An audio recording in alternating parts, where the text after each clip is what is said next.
नमस्कार दोस्तों, आप देख रहे हैं दर्पण स्टडी पॉइंट और मैं हूं आपका दोस्त रामनिवास अरुण। दोस्तों, आज हम एक बहुत ही बढ़िया वीडियो लेकर आए हैं भारतीय राज्य व्यवस्था और शासन संबंधित, जिसका नाम है कैबिनेट मंत्री परिषद। दोस्तों, सारा का सारा जो लेखा जोखा है या मतलब पूरी जिम्मेदारी है वो कहीं ना कहीं कैबिनेट मंत्री पर ही होती है। तो कैबिनेट मंत्री किसके प्रति उत्तरदायी होती है, इसका प्रमुख कौन होता है, किस आर्टिकल के थ्रू होता है, ये सब चीज़ें एक एक करके पढ़ेंगे। कम से कम 15 क्वेश्चन लेकर आए हैं इस पर हम, और आशा करते हैं कि ये क्वेश्चन आपको पसंद आएंगे। तो चलिए स्टार्ट करते हैं आज का सेशन। पहला क्वेश्चन, भारत का प्रधानमंत्री नियुक्त किया जाता है। भारत का प्रधानमंत्री किया जाता है, क्या किया जाता है? ऑप्शन ए नियुक्त, बी मनोनीत, सी चयनित, या इनमें से कोई नहीं। इसका आंसर हो जाएगा नियुक्त किया जाता है। तो भारतीय गणराज्य के जो प्रधानमंत्री हैं, जो पद है उनका भारतीय संघ के प्रमुख का पद होता है। और भारतीय संविधान के अनुसार प्रधानमंत्री जो है केंद्र सरकार के मंत्रिपरिषद का प्रमुख होता है, राष्ट्रपति का मुख्य सलाहकार भी होता है। वो भारत सरकार की कार्यपालिका का प्रमुख भी होता है और सरकार के कार्यों को लेकर संसद के प्रति जवाबदेह भी होता है।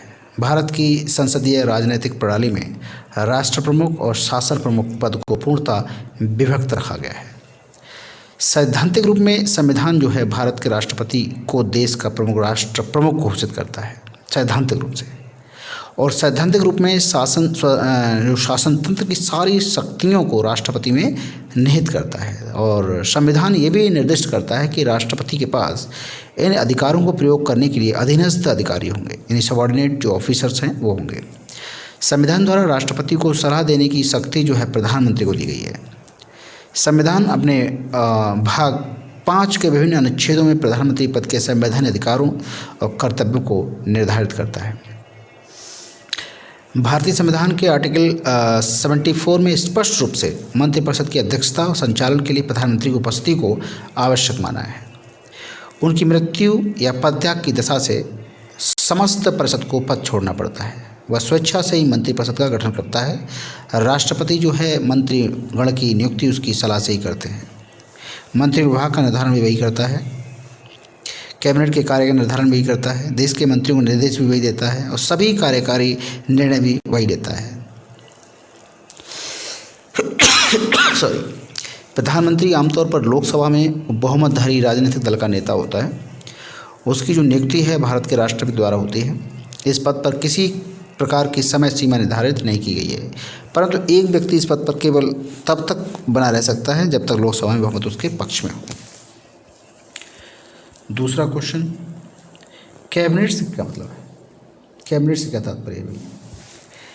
ऑप्शन, अपने सचिवों के साथ कैबिनेट स्तर के मंत्री, बी राज्य मंत्रीगण, सी कैबिनेट स्तर के मंत्री, या डी शासन के सभी मंत्रीगण। सी ऑप्शन हो जाएगा इसका, कैबिनेट स्तर के मंत्री। दोस्तों, कैबिनेट का मतलब क्या होता है कि सरकार के उच्च स्तरीय नेताओं का समूह जो होता है वो कैबिनेट कहलाता है। प्राय उन्हें मंत्री या मिनिस्टर कहा जाता है, कहीं कहीं उन्हें सेक्रेटरी भी कहा जाता है। कैबिनेट जो है इंग्लैंड की शासन व्यवस्था से विकसित शासन व्यवस्था का प्रमुख और महत्वपूर्ण अंग है।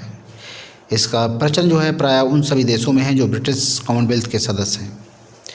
कुछ अन्य देशों में भी ये व्यवस्था ट्रेंडिंग में है। भारत के केंद्रीय और प्रादेशिक शासन का भी अंग है।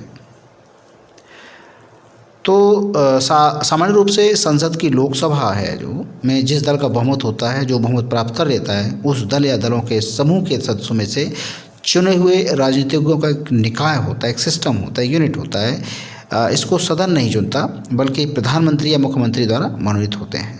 तो लोकसभा के द्वारा जनमत सरकार पर नियंत्रण कंट्रोल कर रखता है और अपने बहुमत द्वारा लोकसभा सरकार पर नियंत्रण रखती है। किंतु सरकार जो है कैबिनेट से बड़ा शासन निकाय है। सरकार में मंत्री, पार्लियामेंट्री सचिव आदि सब सम्मिलित होते हैं जिनकी कार्यविधि राजनीतिक है। कैबिनेट अपेक्षाकृत महत्वपूर्ण मंत्रियों का अधिक छोटा समूह है जो देश यानी प्रदेश के शासन के संबंध में सारे महत्वपूर्ण मामलों में नीति का निर्धारण और निर्णय करता है। इस आकार सरकार के जो इसका आकार है वो सरकार के विविध भागों में कार्यभार के अनुसार घटता बढ़ता रहता है और देश विदेश में बदलता रहता है। ठीक, कैबिनेट जो शासन पद्धति का जो विकास हुआ था इंग्लैंड में हुआ था, लेकिन उसका सृजन वहाँ के किसी कानून द्वारा नहीं हुआ। 1937 तक तो पार्लियामेंट के किसी भी एक्ट में इसका उल्लेख है नहीं। 1937 में जो ministers of the crown act बना, उसमें केवल इस बात की एक्सप्लेनेशन दी गई है कि कैबिनेट में कौन मंत्री रहेंगे। यूनाइटेड किंगडम में आज भी कैबिनेट का काम जो है पूरी तरह से परंपराओं पर चलता है, लिखित नहीं है। अन्य कॉमनवेल्थ देशों में या अन्य ये मौलिक विधान का अंग बन गई है। इंग्लैंड में कैबिनेट शासन प्रणाली विकास क्रम का एक लंबा इतिहास रहा है। वो निरंतर विकसित और बदलती अवस्थाओं के अनुसार अपने को उसके अनुकूल बनाती रहती है। परिणामस्वरूप ये प्रणाली जिन देशों में प्रचलित है उनमें सबकी कार्यपद्धति एक सी नहीं है। आज का तीसरा क्वेश्चन, प्रधानमंत्री का यहाँ पर ये उप प्रधानमंत्री होगा, अभी थोड़ा मिसप्रिंट हुआ है, उप प्रधानमंत्री होगा, ठीक है। उप प्रधानमंत्री का सृजन हुआ है, किस तरह से हुआ है? ऑप्शन है आपके 85वें संविधान संशोधन के द्वारा, मूल संविधान के अंतर्गत, 44वें संविधान के द्वारा, या संविधान के प्रस्तावों से हटकर, ठीक है। तो देखो भाई क्या है, ये है आपका क्या बोलते हैं इसको, संविधान के प्रावधान से हटकर इसका जो है प्रावधान किया गया है। तो भारतीय संविधान में उप प्रधानमंत्री पद की कोई व्यवस्था नहीं है, लेकिन इसके बावजूद समय समय पर इस पद की व्यवस्था की जाती रही है। इस पद का अब तक 7 बार मतलब उपयोग हुआ है। पहली बार इस पद का जो सृजन हुआ था प्रथम लोकसभा के दौरान प्रधानमंत्री जवाहरलाल नेहरू ने द्वारा किया गया था, क्योंकि अक्सर वो देश के मामलों के सिलसिले में बाहर जाया करते थे, तो उप प्रधानमंत्री पद के लिए उनको ऑप्शन रखा गया। इस प्रकार सरदार वल्लभ भाई पटेल उप प्रधानमंत्री पद को सुशोभित करने वाले पहले व्यक्ति थे। 1947 से 1950 तक इस पद पर आसीन रहे। दूसरी बार इस पद का जो सृजन हुआ था इंदिरा गांधी के प्रधानमंत्री काल में 67 से 69 के दौरान किया गया, जब मोरारजी देसाई को इसका रेस्पॉन्सिबिलिटी दी गई। 77 में सत्ता में आई मोरारजी देसाई सरकार में वो 2 उप प्रधानमंत्री बनाए गए, चौधरी चरण सिंह और जगजीवन राम, ठीक है। ये भी जानकारी ले लें आप, बहुत अच्छी जानकारी है। तो जनता पार्टी से अलग होने के बाद जब चौधरी चरण सिंह ने कांग्रेस के समर्थन में अपनी सरकार बनाई, तब उन्होंने आई.बी. चौहान को उस उप प्रधानमंत्री नियुक्त किया। तब चौहान जो थे कांग्रेस छोड़कर चौधरी चरण सिंह के साथ आ गए। इस प्रकार 1989 में बी.पी. सिंह सरकार में और 1990 में चंद्रशेखर सरकार में चौधरी देवीलाल को उप प्रधानमंत्री पद पर आसीन किया गया। इसी क्रम में जून 2002 में प्रधानमंत्री अटल बिहारी वाजपेयी ने गृह मंत्री लालकृष्ण आडवाणी को उप प्रधानमंत्री का दायित्व सौंपा था। तो संवैधानिक दृष्टि से उप प्रधानमंत्री और मंत्रिमंडल के किसी अन्य सदस्य की स्थिति में कोई अंतर नहीं होता है, लेकिन व्यवहार में उप प्रधानमंत्री सरकार में प्रधानमंत्री के बाद दूसरे स्थान पर होता है। प्रधानमंत्री की अनुपस्थिति में वो प्रधानमंत्री के समस्त दायित्वों का निर्वहन करता है। चौथा क्वेश्चन देखते हैं दोस्तों, कोई व्यक्ति संसद का सदस्य नहीं है, वह केंद्रीय मंत्री रह सकता है। कब तक रह सकता है? 1 माह, 3 माह, 6 माह या 1 वर्ष? इसका आंसर हो जाएगा 6 माह। 6 माह। तो केंद्रीय मंत्रिमंडल भारतीय गणराज्य में कार्यकारी अधिकार का प्रयोग होता है। इसमें जो वरिष्ठ मंत्री, कैबिनेट मंत्री सम्मिलित होते हैं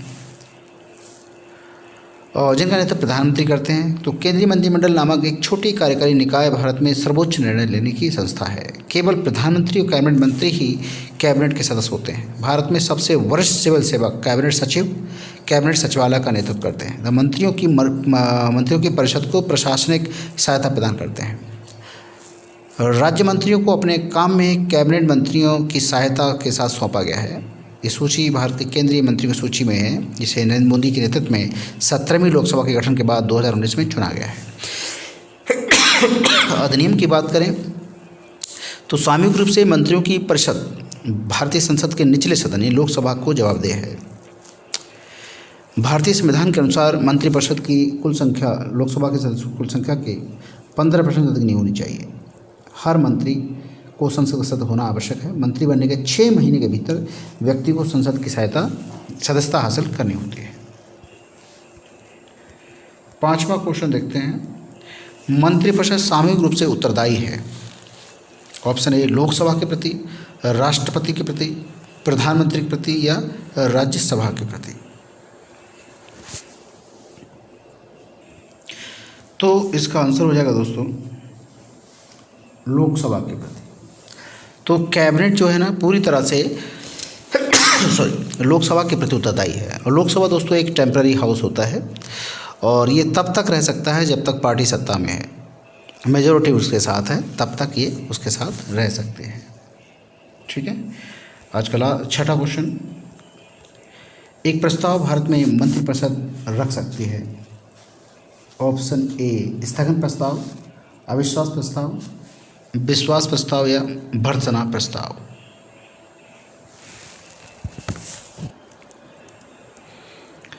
तो इसका जो आंसर है कि एक प्रस्ताव भारत में मंत्रिपरिषद रख सकती है वो क्या है? विश्वास प्रस्ताव। ठीक है, विश्वास प्रस्ताव। तो ये विश्वास प्रस्ताव है क्या? देखो अभी हाल ही में क्या चल रहा है, राजस्थान में विधानसभा सत्र की शुरुआत हो रही है शुक्रवार से, और बीजेपी ने गहलोत सरकार के खिलाफ अविश्वास प्रस्ताव लाने का ऐलान किया है। तो वहीं गहलोत ने भी खुद विश्वास प्रस्ताव लाने का ऐलान किया है। मतलब क्या हुआ है, विश्वास प्रस्ताव जो है सत्ता पक्ष लाती है ताकि अविश्वास प्रस्ताव में वो हार ना जाए। अब विधानसभा अध्यक्ष सीपी जोशी के ऊपर निर्भर करेगा कि उसके प्रस्ताव को मंजूर करे या ऐसे में अविश्वास प्रस्ताव और विश्वास प्रस्ताव में आखिर अंतर क्या करें। तो मतलब ये हुआ, अभी एक बड़ी घटना हुई है कि राजस्थान में जो मुख्यमंत्री अशोक गहलोत और सचिन पायलट फिर से एक हो गए हैं और विधानसभा सत्र की शुरुआत हो रही है और बीजेपी ने गहलोत सरकार के खिलाफ अविश्वास प्रस्ताव लाने का ऐलान किया है। तो गहलोत सरकार भी ला रही है विश्वास प्रस्ताव, ठीक है ना। तो अविश्वास प्रस्ताव और विश्वास प्रस्ताव दोनों निचले सदन में लाए जाते हैं। इन्हें केंद्र सरकार के मामले में लोकसभा और राज्य सरकारों के मामले में विधानसभा में लाया जाता है। ठीक है, तो कुल मिलाकर जो मंत्रिपरिषद है विश्वास प्रस्ताव लाती है, मतलब अपने को बचाने के लिए, फ्लोर टेस्ट से बचने के लिए, या मतलब बहुमत से मतलब पिछड़ ना जाए, इसलिए वो सत्ता पक्ष से दूर ना हो जाए इसलिए। सातवां क्वेश्चन देखते हैं, लोकसभा में मंत्रिपरिषद के विरुद्ध अविश्वास प्रस्ताव लाने के लिए न्यूनतम सदस्य संख्या होनी चाहिए। ऑप्शन है 40, 50, 30 या 20।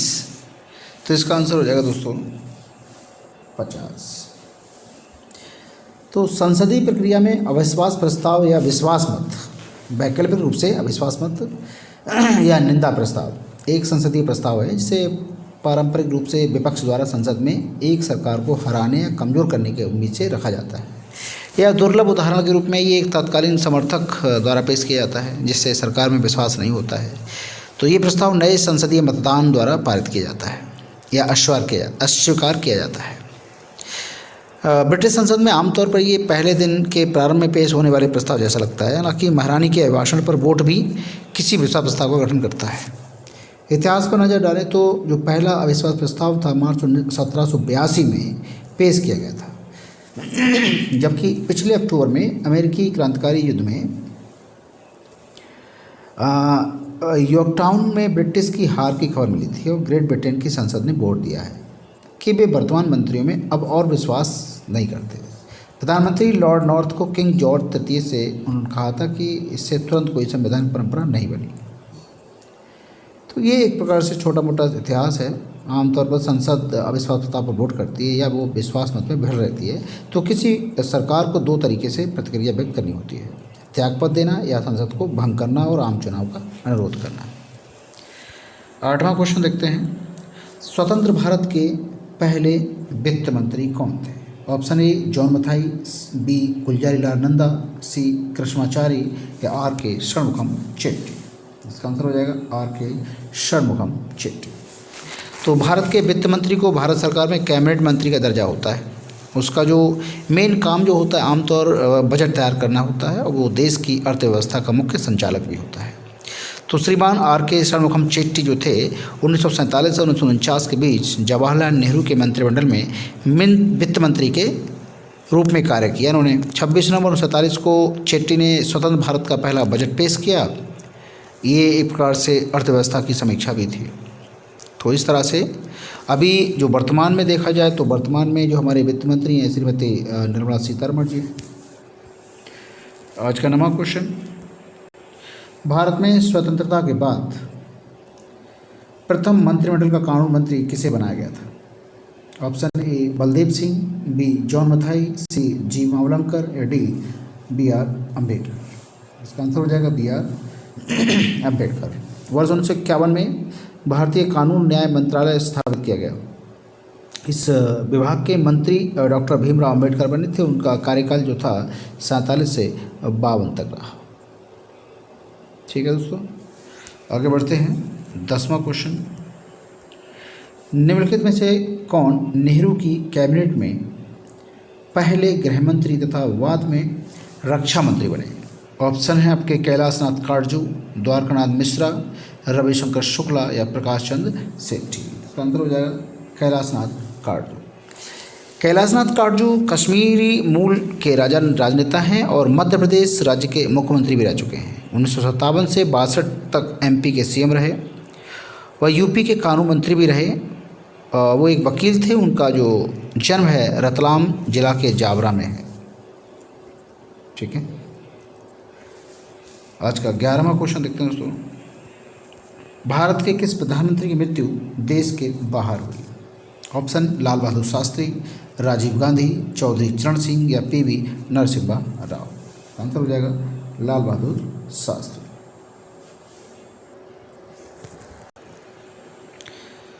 तो दोस्तों इसका आंसर हो जाएगा लाल बहादुर शास्त्री। तो लाल बहादुर शास्त्री जन्म जो हुआ था 2 अक्टूबर 1904 में मुगल सराय जो वाराणसी में है, और इनका मृत्यु हो गई थी 11 जनवरी 1966 में। ताशकंद समझौता हुआ था, उसमें सोवियत संघ रूस में भारत के दूसरे प्रधानमंत्री भी थे। और वह 9 जून 1964 से 11 जनवरी 1966 तक अपनी मृत्यु के लगभग 18 महीने भारत के प्रधानमंत्री रहे। इस प्रमुख पद पर उनका कार्यकाल अद्वितीय रहा। शास्त्री जी ने काशी विद्यापीठ से शास्त्री की उपाधि प्राप्त की। भारत की आज़ादी के बाद शास्त्री जी को उत्तर प्रदेश के संसदीय सचिव के रूप में नियुक्त किया गया। गोविंद बल्लभ पंत के मंत्रिमंडल में उन्हें पुलिस और परिवहन मंत्रालय सौंपा गया था।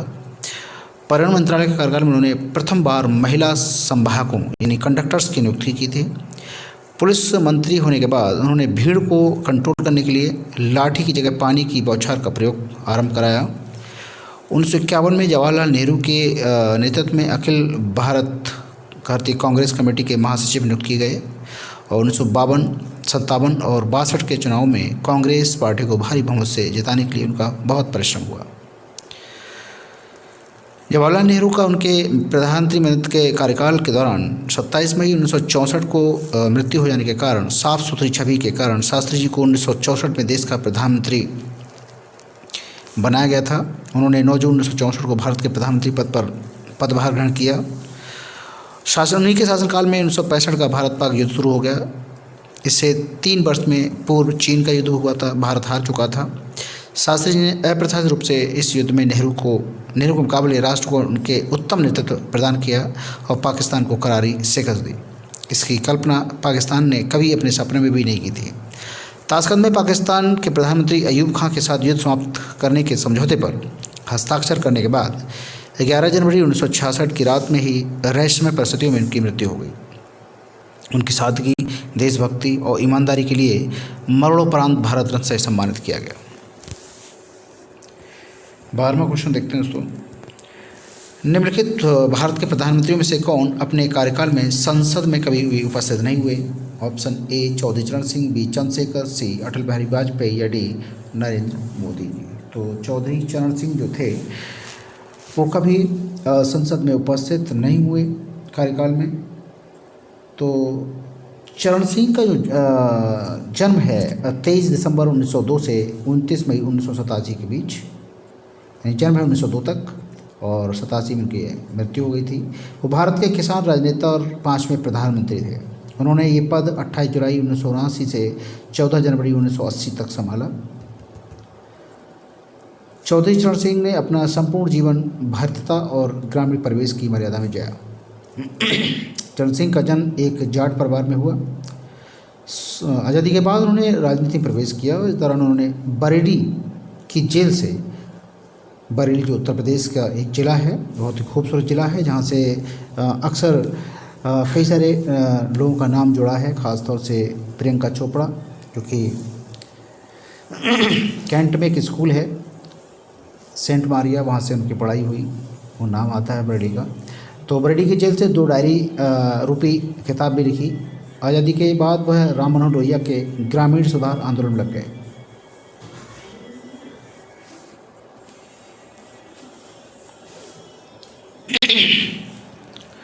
उसके बाद अगला क्वेश्चन देखते हैं, 13वां क्वेश्चन। भारत के पूर्व प्रधानमंत्री मनमोहन सिंह के संबंध में सही नहीं है। ए, भारतीय रिजर्व बैंक के पूर्व गवर्नर, भारत के पूर्व वित्त मंत्री, वित्त आयोग के पूर्व अध्यक्ष, या अंतर्राष्ट्रीय मुद्रा कोष में भारत के पूर्व प्रतिनिधि। तो इसका आंसर हो जाएगा पूर्व अध्यक्ष, वित्त आयोग के पूर्व अध्यक्ष नहीं रहे वो। और मनमोहन सिंह जो हैं भारतीय गणराज्य के 13वें प्रधानमंत्री थे। साथ ही साथ वे एक अर्थशास्त्री हैं। वे हैं लोकसभा चुनाव में 2009 में मिली जीत के बाद वे जवाहरलाल नेहरू के बाद भारत के पहले ऐसे प्रधानमंत्री बने जिनको 5 वर्षों का कार्यकाल सफलतापूर्वक करने के बाद लगातार दूसरी बार प्रधानमंत्री बनने का अवसर मिला। इन्हें 29 जून 1999 से 16 मई 1996 तक पीवी नरसिम्हा राव के प्रधानमंत्रित्व काल में वित्त मंत्री के रूप में भी किए गए आर्थिक सुधारों के लिए भी श्रेय दिया जाता है।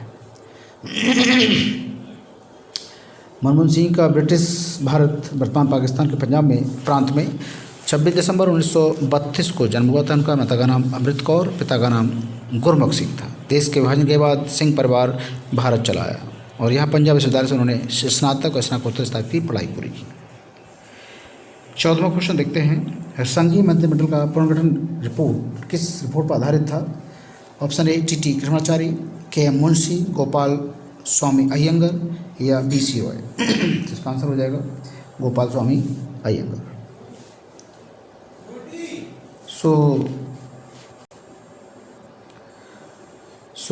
अगला क्वेश्चन 14वां क्वेश्चन का देख लेते हैं। नरसिंह अयंगर, गोपाल स्वामी अयंगर जो संविधान सभा की निर्मात्री समिति के सदस्य भी रहे, राज्यसभा के नेता, भारत की पहली मंत्रिपरिषद में कैबिनेट मंत्री, 1937 से 1943 तक वे जम्मू कश्मीर के प्रधानमंत्री, मतलब जम्मू कश्मीर का सीएम पहले प्रधानमंत्री कहलाता था दोस्तों। तो स्वतंत्र भारत में पहले जब वे बिना विभाग के मंत्री बने तब वे कश्मीर से संबंधित मामले देखा करते थे। ये अयंगर थी जिन्होंने अनुच्छेद 370 के तहत जम्मू कश्मीर को विशेष दर्जा देने का काम किया था। गोपाल स्वामी अयंगर का जो जन्म है दक्षिण भारत में मद्रास में हुआ था। उन्होंने बेस्टले स्कूल ऑफ प्रेसिडेंसी कॉलेज में मद्रास में कॉलेज लॉ की शिक्षा प्राप्त की। ठीक, आगे बढ़ते हैं। 15वां क्वेश्चन, आज का लास्ट क्वेश्चन। तो आधिकारिक दस्तावेज क्या है। पीत पुस्तिका, नीली पुस्तिका, हरित पत्र या श्वेत पत्र। इसका आंसर हो जाएगा दोस्तों श्वेत पत्र। श्वेत पत्र दोस्तों है क्या। श्वेत पत्र की शुरुआत हुई 99 साल पहले सन 1922 में ब्रिटेन में हुई थी। ये किसी विषय के बारे में ज्ञात जानकारी या सर्वेक्षण या अध्ययन के परिणाम का सारांश होता है। श्वेत पत्र पर किसी भी विषय के बारे में हो सकता है, लेकिन ये हमेशा चीज़ों को काम करने के तरीके को बेहतर बनाने के लिए सुझाव देता है। ये आमतौर पर सरकार द्वारा अनुवर्ती कार्य या कम से कम एक निष्कर्ष के लिए प्रकाशित किया जाता है। तो दोस्तों ये थे आज के 15 टॉप 10 क्वेश्चन। आशा करते हैं आपको पसंद आएंगे। अगर ये वीडियो मेरा पसंद आया तो प्लीज़ चैनल को सब्सक्राइब कीजिएगा, लाइक कीजिएगा, कमेंट कीजिएगा, शेयर कीजिएगा। आज के लिए बस इतना ही। मिलते हैं कल एक नई वीडियो के साथ।